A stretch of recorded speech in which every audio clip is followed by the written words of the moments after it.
TNT, we're dynamite. What's going on, YouTubers? It's the Natural Born Thriller, and welcome everyone to All Elite Wrestling Review, the show from October 2nd, 2019. And this was the debut on TNT and the season premiere of AEW Dynamite. Because TNT, they're dynamite. TNT, and they'll win the fight. TNT, they're a power load. TNT, watch them explode.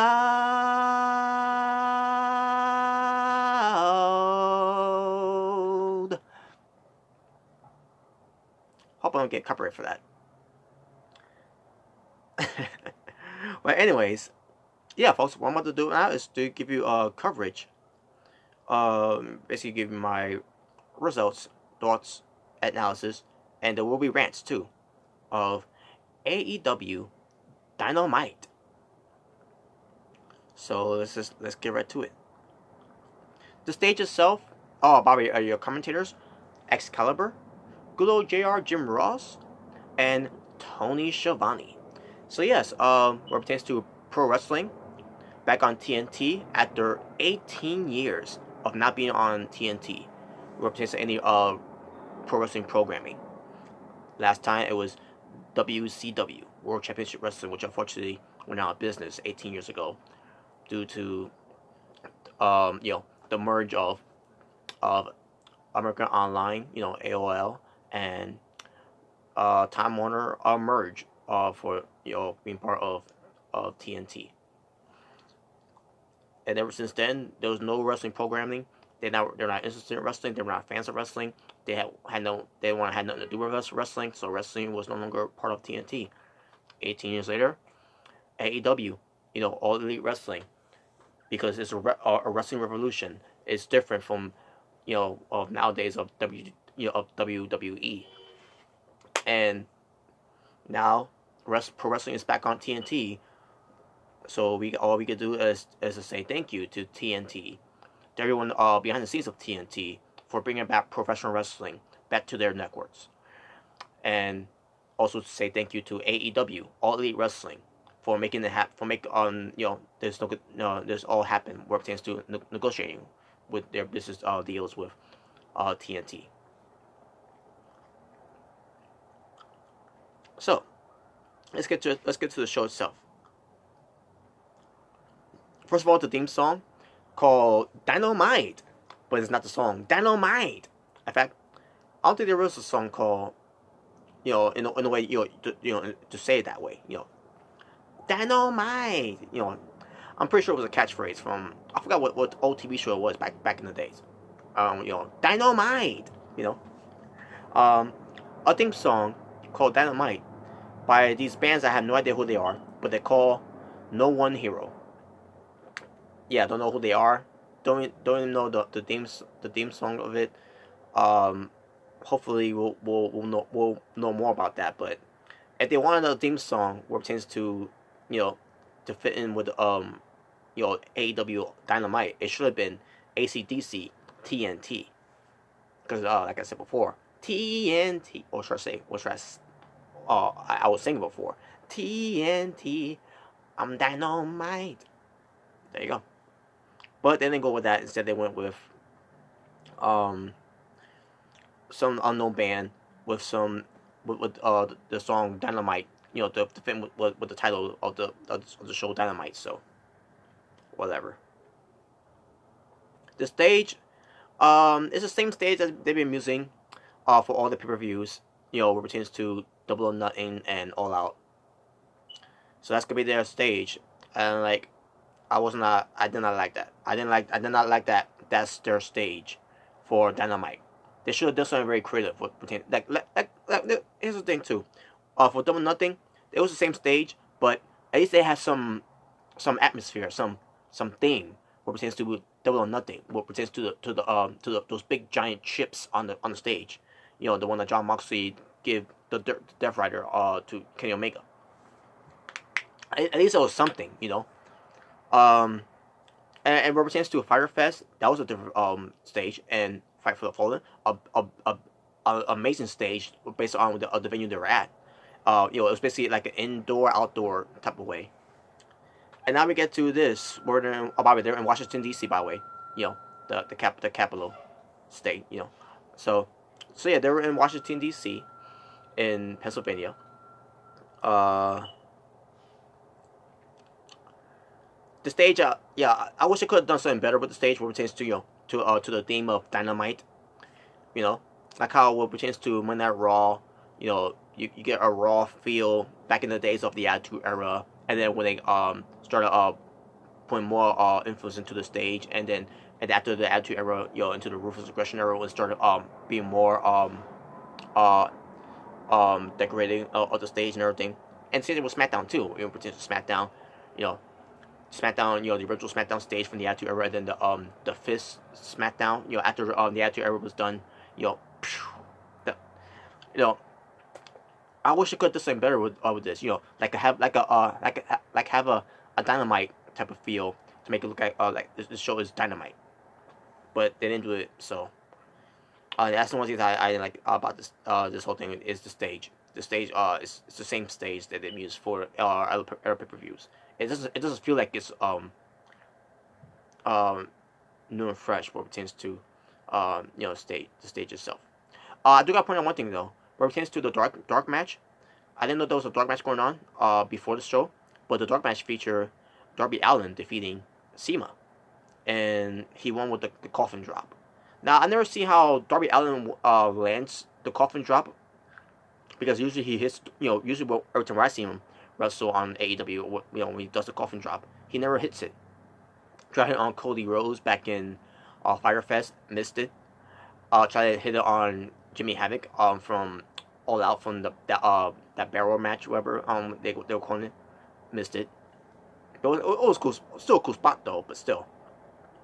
Also they had pyro to start the show too as well. The fireworks. So the opening match was Cody Rhodes versus Sammy Guevara. Now they show a video vignettes of why Cody Rhodes and Sammy Guevara are wrestling, which was good. They pointed this out. And also what pertains to approaching Chris Jericho, where Chris Jericho is going to be defending his AEW World Championship title at Full Gear, the next pay-per-view that's coming in November. I forgot what date it's going to be, but I know it's going to be in November. But I'll know about that later on though. But still, Cody Rhodes' introduction, he came up from the ramp, and then you have Brandy Rose there too. She had a nice outfit, a nice white dress outfit in a way. Don't know how to describe that dress, but I loved it though. But Brandy Rose was at ringside for Cody Rhodes, and he was just called the American Nightmare Cody. Now here's the thing with that too. He's got the right. I think he's got the right now to use his last name now, because there's some where pertains to AEW, Cody Rhodes, and WWE where pertains to negotiating basically Cody Rhodes paying WWE to allow him to use the last name, and also he wants to Cody Rhodes a story out there too where Cody Rhodes he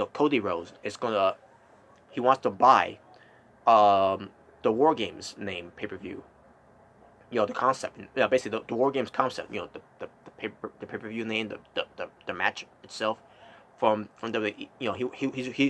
He's willing to pay WWE to get that for to use for AEW. But what happened, I don't know. Only time will tell. But as right now, he's called the American Nightmare Cody, announced by Justin Roberts, a ring announcer for AEW. So the match itself, a good match to start off the first Dynamite show, first AEW Dynamite, to kick things off. It was a good match. Brandy Rose at one point was taunting Sammy Guevara on the outside because he was losing. Also, Cody Rhodes goes for a suicide dive. Sammy Guevara grabs Brandy Rose and pulls her in harm's way, so Cody Rhodes can hit her with it. That was nice. And then Brandy Rose got her revenge later on, when the referee wasn't looking. But in the first referee to referee the match too as well. Star of AEW Dynamite was Audrey Edwards. She's the first female referee of AEW. And yeah, so at one point she got Brand got revenge by hitting Sammy Guevara with the high heels. So the match will continue on. Like I said, good match. The finish caught me off guard here. So Sammy Guevara goes for a shooting star press. Cody Rhodes gets the knees up, gets him an inside cradle. 1, 2, 3. Like okay. I mean, good match though, but the finish, I was not a fan of the finish. You know, I don't know what we're trying to go with there at that pertains to that, but I guess the base of what they did after the match. So after the match, Tony Schiavone gets in the ring. He's going to interview Cody Rhodes. Cody Rhodes hugs Tony Schiavone because, for those who don't know, Cody Rhodes knows the history between Tony Schiavone and Cody Rhodes' late father, the American Dream, Dusty Rhodes. Those two had a history together back in the days of WCW, and not just in WCW, but also what pertains to pro wrestling and outside of pro wrestling. So yeah, there's history there between Cody Rhodes and Tony Schiavone. Obviously with Cody Rhodes being a small child at the time, for knowing Tony Schiavone at that time. But when it pertains to Tony Schiavone and Dusty Rhodes, there was major history there. So, but yeah, so he was hugging him and he was in tears. Also, he was going to be interviewed. Sammy Guevara, he basically interrupts. He look like he's going to attack Cody Rhodes, but he shakes his hands. He pulled out his hand for to shake his hand and everything. Basically, good match and everything, all that, right? Also, Chris Jericho comes out, attacks Cody Rhodes. Sammy Guevara, just leaves. But allows it to happen after interrupting everything and all that. And then they go to commercial break, and we see a picture-in-picture of Chris Jericho still beating up on Cody Rhodes. And I say to myself, why would they go on commercial break during that time, where Chris Jericho is still attacking Cody Rhodes? He's hitting him with chairs and other things and all that, and like basically Jericho is just destroying Cody Rhodes and with the title. Basically destroying him, and finally came back, and the assault still continues on with Chris Jericho beating up on Cody Rhodes, and I'm like, why go commercial break during that time? I didn't like it. And Chris Jericho said, "I am Chris Jericho, and I am the champion of AEW. You're welcome," because no one will still say thank you to Chris Jericho. Give me a moment, folks. Let me just see something here.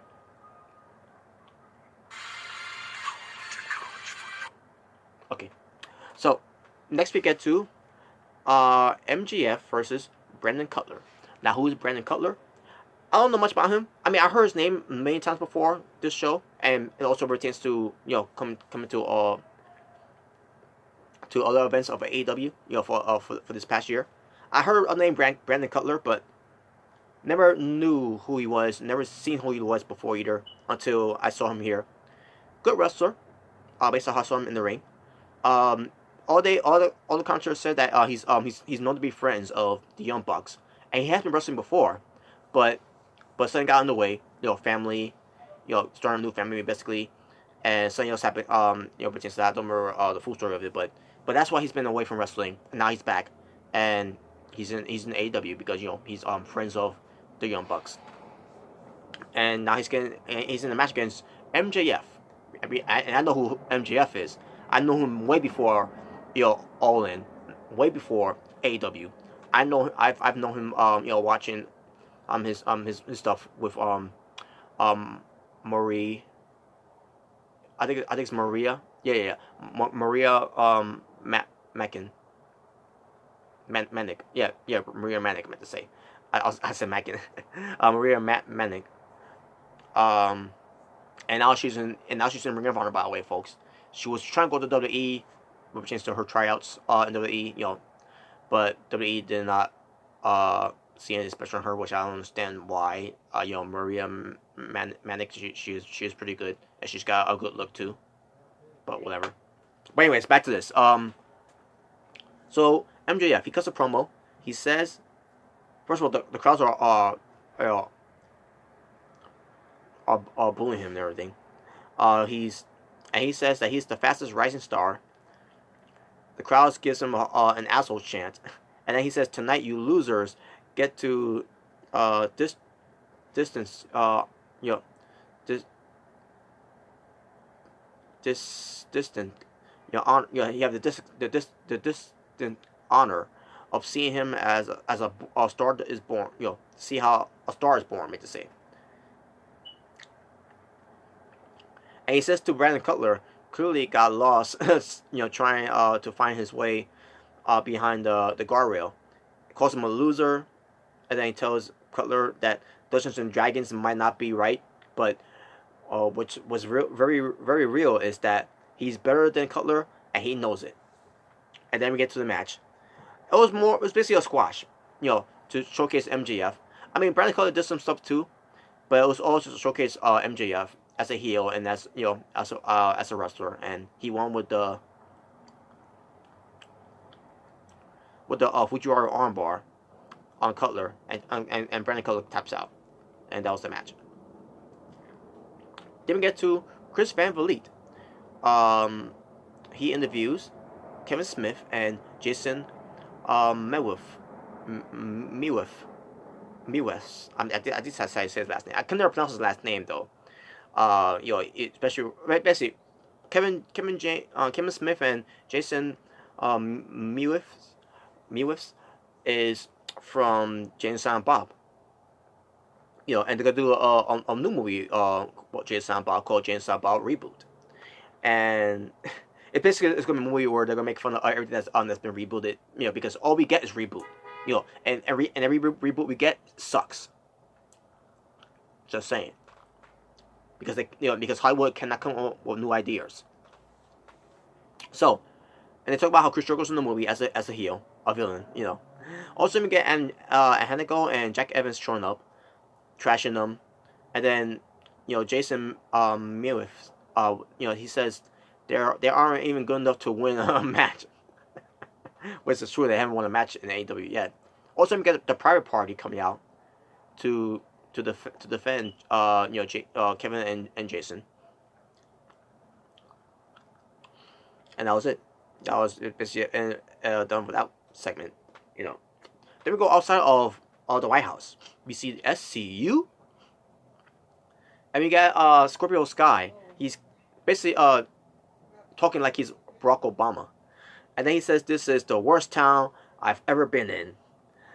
And then also we get to I'm pretty sure it was shot earlier than the other day on that time, and then they show them live on stage on AEW Dynamite, where Tony Schiavone is interviewing SCU, and Scorpio Sky announced that it's going to be Frankie Kazarian and Christopher Daniels that's going to be the teams of FCU to be in the tournament of the tag team tournament, the tag team titles tournament. So basically we get Christopher Daniels and Frankie Kazarian, known as Bad Influence from TNA at the time, and The Addiction from Ring of Honor at the time.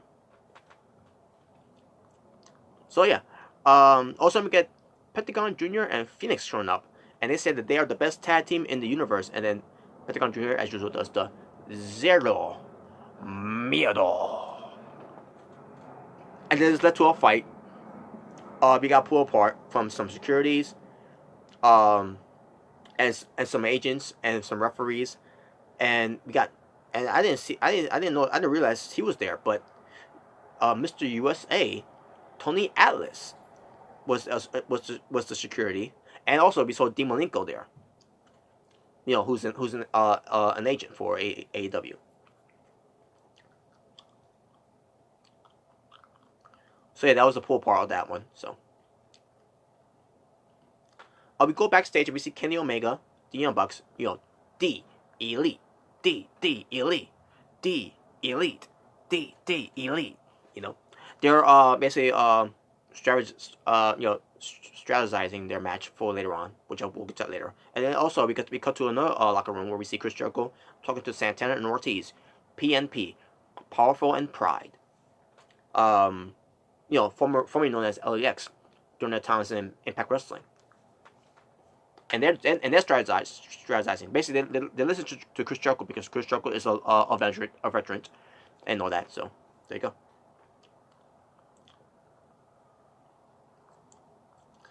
Next we get to Hangman Adam Page versus Pac.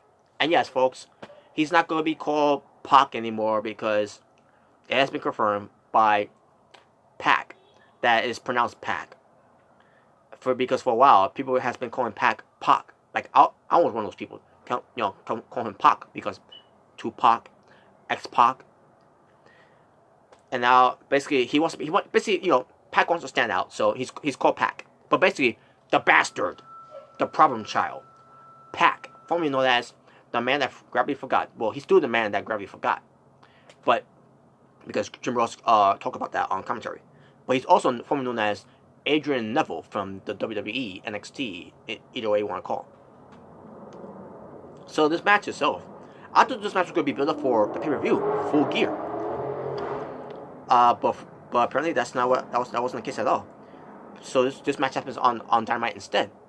So the match itself was pretty good. I enjoyed this match. And then in the end, the bastard, he went for a rake in the eye while referee O'Hearn was not didn't see that happen because he was trying to break. I'm trying to remember how it was done though, but basically Pac got away of breaking the eyes of. Oh, actually not breaking the eyes. He actually low blow.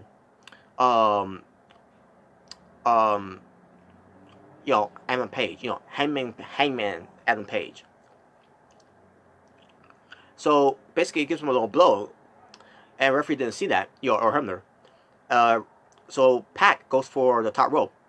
It used to be called the Red Arrow, but now it's called the Black Arrow because he's evil, he's dark, he's a villain. He goes for the Black Arrow. Still does it pretty well. That corkscrew shooting star press in a way. That's what it is. But he goes with the Black Arrow. And then he goes for his submission move, the Brutalizer. And Adam Page taps out. Actually, no, he passes out, I meant to say.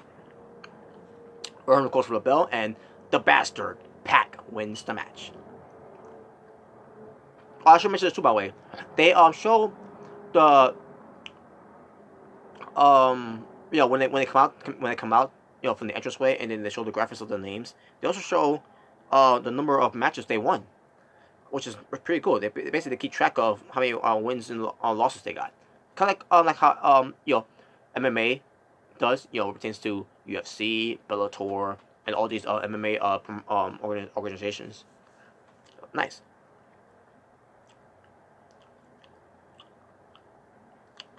Now we get to Britt Baker coming out to join our commentary, where it pertains to watching the AEW Women's World Championship match between Nyla Rose versus Riho. Winner of this match will become the first ever AEW Women's World Champion. So we got the native beast, Nyla Rose versus Riho. This match itself, was good. But the problem with this match to me is that Riho was getting a lot of offense in the match. Despite, you have Nyla Rose, who's the native beast, who's supposed to be a monster in the women's division, who's supposed to be a legit badass and everything. And she's basically selling too much for Riho.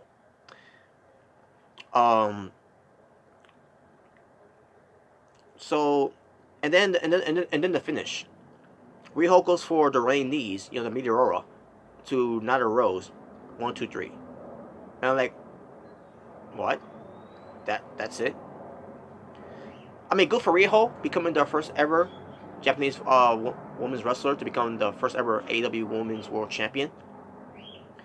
But at the same time, you got Nyla Rose, who you're supposed to be pushing, to be a serious threat of the women's division in AEW, and she loses. I didn't like that. You basically made Nyla Rose look like a chump, where Nyla Rose was it was just a bad look. I don't understand.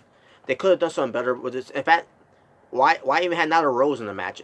Why you could at least have Britt Baker win that Casino Battle Royal back in at All Out, or have someone else win that Battle Royal like an alley maybe, or I don't know. It's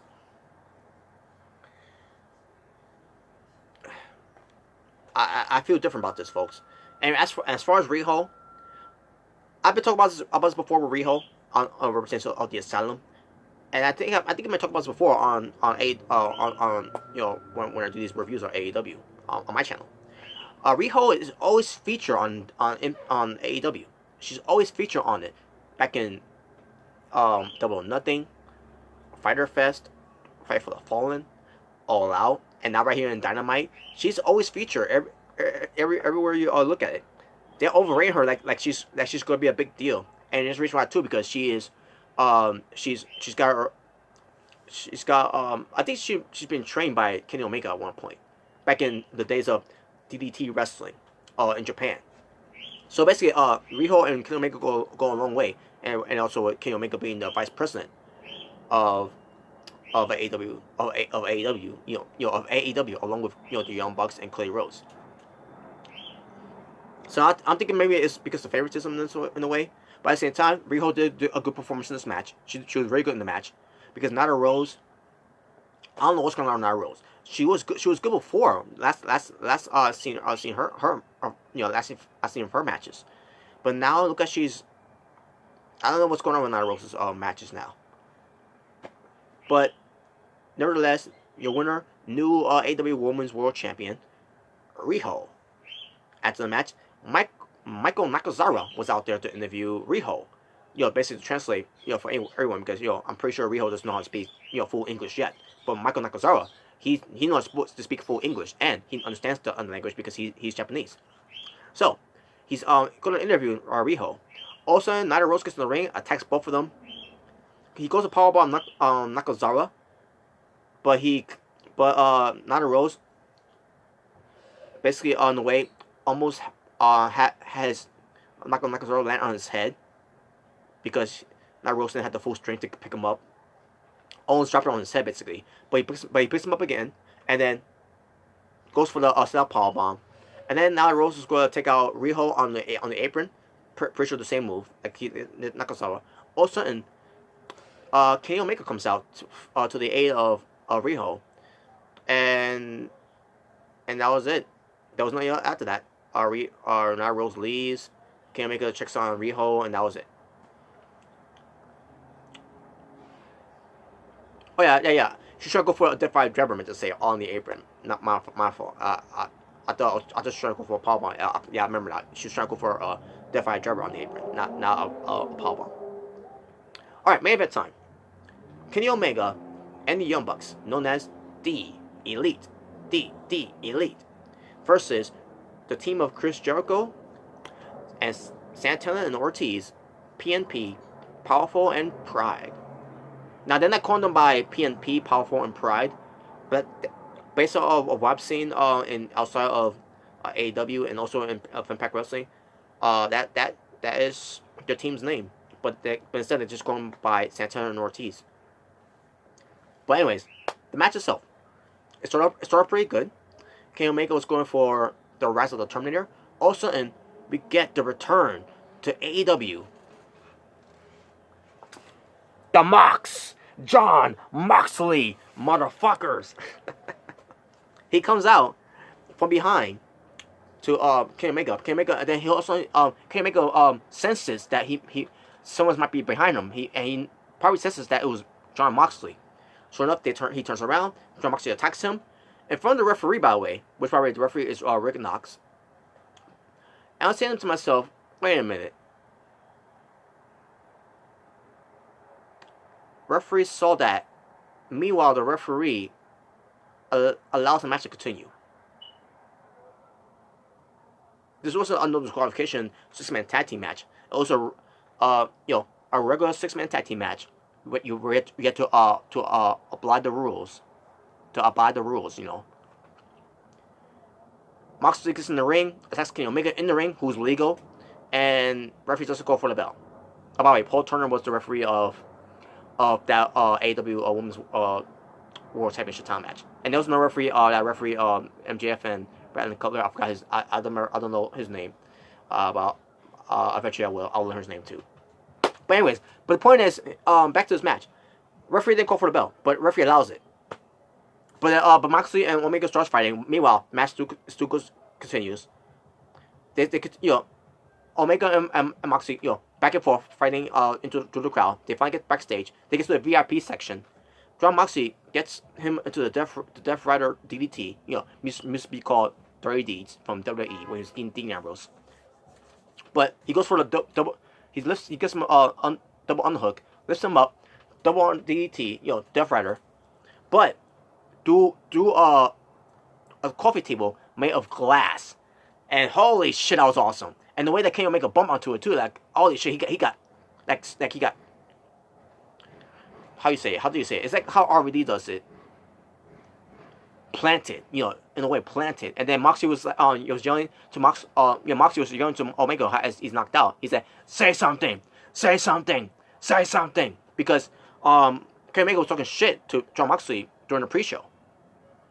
I'm assuming that's why he kept saying, "Say something, say something." That's gonna be a meme. That's gonna be memes. So match continues on with Young Bucks handling this on their own against Jericho and PNP, which is Santana Ortiz, Powerful and Pride. So basically Young Bucks was getting some good offense. They were kicking ass. At the tail end basically. But then in the end, like I said, they was going for the Indie Taker, but they call it Muscle Driver. But I call it the Indie Taker. But it was cut off by Jericho. Jericho goes for because Jericho went for the Code Breaker, and because Nick Jackson does the springboard, while Matt Jackson goes for the Power Driver position. But Jericho called Nick Jackson with the Code Breaker, and then Santana Ortiz gets to Matt Jackson, and then they have him whip him to Jericho as he goes for Juice Effect Elbow, and gets the win. So Chris Jericho, Santana and Ortiz wins. After the match, Cody Rhodes, after getting beat up earlier in the night, he comes out to attack Chris Jericho. Also attacks Santana Ortiz, try to intervene. Sammy Guevara comes out, and Cody Rhodes turns around. He gets low blow by Cody Rhodes, and then the beatdown happens, and then Dustin Rhodes comes out with in his bodysuit, basically his Darth Maul bodysuit in the way, like he wore from Double or Nothing, Fight for the Fallen, and I can't remember if he was in All Out. Wrestling. I can't remember, but anyways, but you know that outfit I mean, and the half face paint, looking at Darth Maul.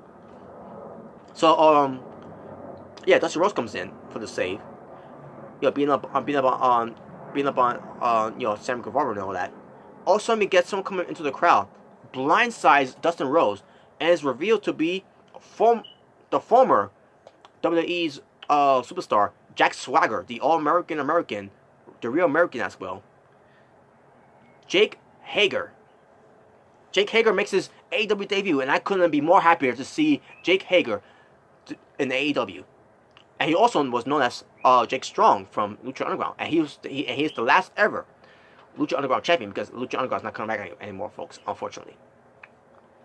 But anyways, Jake Hager, who's also an MMA fighter for Bellator 2-0. But he's there in AEW, signing along with Jericho, Santana, Ortiz, Guevara, beating up on the Young Bucks, Cody Rhodes, and Dustin Rhodes as well. And the show closed up with the heel staying tall. Jake Hager is there, and I can't be more happy. Like I said, I couldn't be more happier to see Jake Hager in AEW programming. He's gonna be treated way better than how he's been treated back in WWE, because it's criminal how WWE treated Jack Swagger at the time when he was world champion, wrestling against John Cena and loses, wrestling against Triple H and loses, and basically treat him like an afterthought after his world championship run, which they treat when he was world champion, they treat him as like a loser. He deserved better than that. His WWE run should have been better than that. Hell, his better run in WWE was when he was in WWE's ECW, the New Breed, when he was ECW champion. That was a better run that he had than his main roster in WWE. But now he's in AEW, Jake Hager. And what will be a cool nickname for Jake Hager to have as the All-American Swagger, Jake Hager. I think that'd be cool. But yeah, there you go, folks. And that was the show. Talking about wrestling for AEW Dynamite. The show from October 2nd, 2019. Let me just double check. 1, 2, 3, 4, 5. 5 matches. Okay.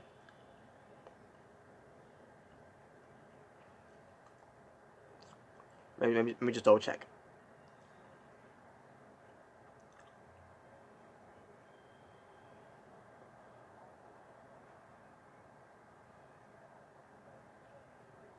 Yeah, 5 matches. And my overall showing for the show for AEW Dynamite for this All Elite Wrestling review, I'm going to give it an 8 out of 10. Successful, good ass show. Now, before I go, folks, maybe just pull out something here that pertains to AEW of the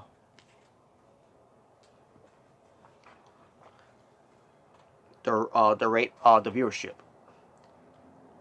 Just give me 1 moment.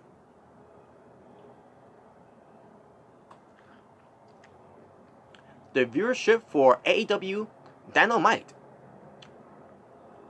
was 878,000, which pertains to 18 to 49 viewership.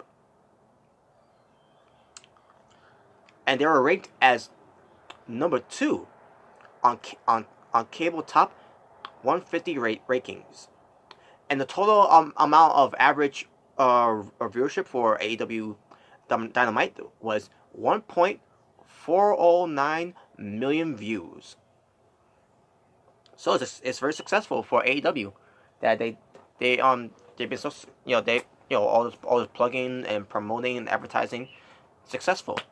Good for AEW, All Elite Wrestling, and hopefully they'll keep it up weeks as weeks comes by. Happy for AEW. Happy to be an AEW fan, obviously. And couldn't be more happier for AEW being part of TNT. So yeah, there you go, folks. That's my All Elite Wrestling review. Thank you all for watching. For It's Natural Born Thriller, saying peace on the streets. For this was your, again, All Elite Wrestling review pertains to AEW Dynamite on TNT. Until next time, take care.